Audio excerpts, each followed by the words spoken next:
भाई बाहर का तमाशा देखो भाई। जब मुसलमानों के मस्जिदों, ज़ियारतों और कब्रों की बात हुई, वो किरण रिजिजू के साथ डिनर कर रहे थे, ब्रेकफास्ट कर रहे थे, वॉक कर रहे थे। उन्होंने मेरे साथ तस्वीर खींचना चाहा तो मैं क्या इनकार करता, मैं क्या बदतमीजी करता। 24 crore Muslims live in this country. When they needed Kashmiris, this assembly, to stand with them, Umar Abdullah's government decided to side with BJP. उन्होंने तस्वीर खींचना चाहा, मैंने उनके साथ तस्वीर खींची। PDP को गालियां दी हैं, उनकी लड़ाई हमसे है। जिन्होंने आज तक 2016 की कत्ल गारत के लिए जम्मू कश्मीर के आवाम से माफी नहीं मांगी। 1 लाख कत्ल है इस दर पर, 1 लाख। इनकी गलतियों की वजह से कश्मीरी मर रहा है, इनकी गलतियों की वजह से। जिन्होंने बीजेपी को यहाँ एंट्री दी, उन रिश्तों का जम्मू कश्मीर को क्या खमियाजा भुगतना पड़ा, उसके बाद मेरे ऊपर उंगली उठाएं। मरकजी वजीर मौके पे मौजूद थे, हमारी वहाँ हेलो हाई हुई। उन्होंने मेरे साथ तस्वीर खींचना चाहा तो मैं क्या इनकार करता, मैं क्या बदतमीजी करता। उन्होंने तस्वीर खींचना चाहा, मैंने उनके साथ तस्वीर खींची। लेकिन अब उस चीज को वो लोग इस्तेमाल करने की कोशिश करें जिन्होंने बीजेपी को यहाँ एंट्री दी, जिन्होंने आज तक 2016 की कत्ल गारत के लिए जम्मू कश्मीर के आवाम से माफी नहीं मांगी। मुझे लगता है ये सरासर गलत है।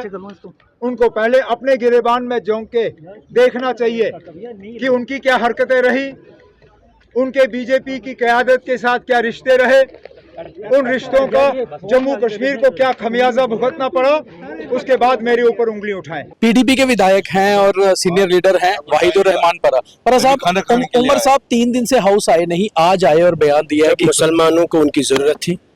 जब मुसलमानों के मस्जिदों, ज़ियारतों और कब्रों की बात हुई, वो किरण रिजिजू के साथ डिनर कर रहे थे, ब्रेकफास्ट कर रहे थे, वॉक कर रहे थे, उनको रेड कार्पेट डाल रहे थे।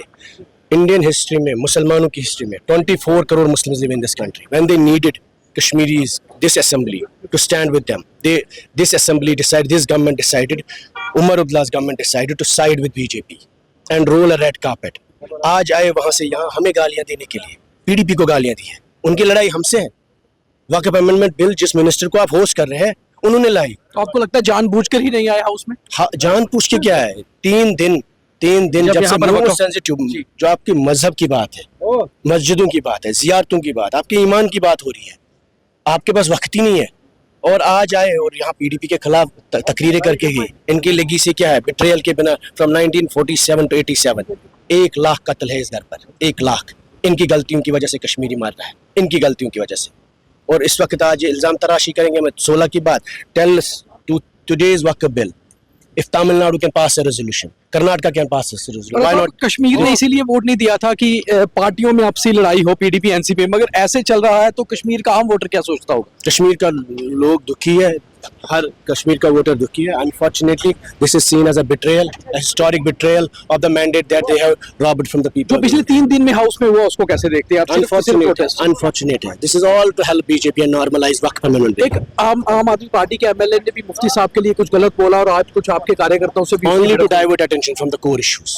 हर उनका गर्ज यही था कि यहाँ से core issues, वक्फ के मुद्दे से डाइवर्टेशन।